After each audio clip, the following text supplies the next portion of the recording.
രാവിലെ ബ്രേക്ക്ഫാസ്റ്റിന് ബ്രെഡും മുട്ടക്കറിയും ഉണ്ടാക്കുന്നത്. മുട്ടക്കറിക്ക് വേണ്ടി ഞാനിവിടെ 2 മീഡിയം സൈസിലെ ഉരുളൻകിഴങ്ങ്, ഒരു വലിയ സവാള, ഇതെല്ലാം ഒന്ന് ഇത്തിരി വെളിച്ചെണ്ണ ഒഴിച്ചിട്ട് കടുക് പൊട്ടിച്ചതിന് ശേഷം ഒന്ന് വഴറ്റി എടുത്തിട്ടുണ്ട്. ഒരു ചെറിയ ടൊമാറ്റോയും ചേർത്തിട്ടുണ്ടായിരുന്നേ.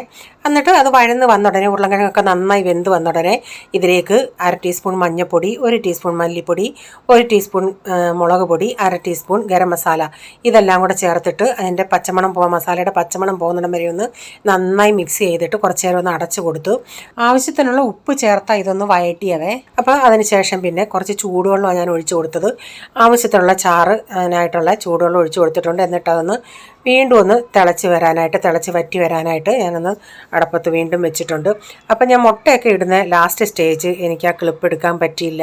അപ്പോൾ ഇതിപ്പോൾ നന്നായിട്ട് തിളച്ചെല്ലാം വെന്ത് വന്നിട്ടുണ്ട്. ഇപ്പം നമ്മുടെ കറി ഇവിടെ റെഡിയായി. അതിനിടയ്ക്ക് ചായയൊക്കെ ഇവിടെ വെച്ചിട്ടുണ്ടായിരുന്നു. ചായയൊക്കെ റെഡിയായി. അപ്പോൾ എല്ലാവർക്കും കൂടെ ചായയൊക്കെ എടുത്ത് കൊടുത്തിട്ടുണ്ട്. ബ്രേക്ക്ഫാസ്റ്റ് എല്ലാം കഴിഞ്ഞതിന് ശേഷം പെട്ടെന്ന് എനിക്ക് ഉച്ചയ്ക്ക് മീനച്ചാർ ഇടാനുണ്ടായിരുന്നു, ഓർഡർ ഉണ്ടായിരുന്നു. അപ്പം കേര മീനാണ്. അപ്പം മീനിൻ്റെ അകത്ത് മസാലയൊക്കെ പുരട്ടി വെച്ചിട്ട് ഓരോ ട്രിപ്പ് ഞാനിങ്ങനെ മീൻ കോരി എടുക്കുന്നുണ്ട്. അതിനുശേഷം പിന്നെ ഇഞ്ചിയും വെളുത്തുള്ളിയൊക്കെ വഴറ്റിയതിന് ശേഷം ആവശ്യത്തിനുള്ള മുളക് പൊടി, മഞ്ഞൾപ്പൊടി, ഉലുവപ്പൊടി, കായപ്പൊടി എല്ലാം ചേർത്ത് നമ്മുടെ മീനച്ചാറും ഞാൻ റെഡിയാക്കിയായിരുന്നേ. പിന്നെ അതിൻ്റെ ഇടയ്ക്ക് ഞാനൊരു മോരുകറിയും കൂടെ ഉണ്ടാക്കുന്നുണ്ടായിരുന്നു. അപ്പോൾ ഇന്നലത്തെ കൂട്ടാനൊക്കെ ഉച്ചയ്ക്ക് ഉണ്ടായിരുന്നു. എന്നാലും ഒരു ഒഴിച്ചെറിയായിട്ടൊരു മോരുകറിയും കൂടെ ഞാൻ പെട്ടെന്ന് ഉണ്ടാക്കി. അപ്പം വൈകുന്നേരമാണ് മീനൊക്കെ ഞാൻ അച്ചാറിട്ട് വെച്ചായിരുന്നല്ലേ.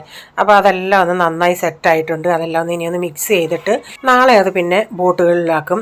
അപ്പോൾ ആർക്കെങ്കിലും അച്ചാർ വേണമെന്നുണ്ടെങ്കിൽ എൻ്റെ വിജീസ് കിച്ചൻ ചാനൽ വ്ളോഗിൽ ഞാൻ വീഡിയോയിൽ നമ്പർ ഇട്ടിട്ടുണ്ട്. അപ്പോൾ അതിൽ കോൺടാക്ട് ചെയ്താൽ മതി. വാട്സപ്പ് നമ്പറിൽ കോൺടാക്ട് ചെയ്താൽ മതി. ഇന്ത്യയിൽ എവിടെയും കൊറിയർ അയച്ചു കൊടുക്കും.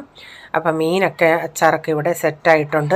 അപ്പോൾ ഇതിന് ശേഷം കാണിക്കുന്ന വീഡിയോ സൺഡേയിലത്തെ വീഡിയോയാണ്. സൺഡേയിൽ ഞങ്ങൾ പ്രേയറിന് പോയപ്പം അവിടെ ഉള്ള വീഡിയോയെ, അവിടെ കോമൺ മീറ്റിംഗ് ആയിരുന്നു. അത് കഴിഞ്ഞിട്ട് ഫുഡ് ഉണ്ടായിരുന്നു, ബിരിയാണി ആയിരുന്നു. പ്രീസമ്മ എന്താണ്ട് ഇവിടെ ഇരുന്ന് ബിരിയാണി തട്ടുക.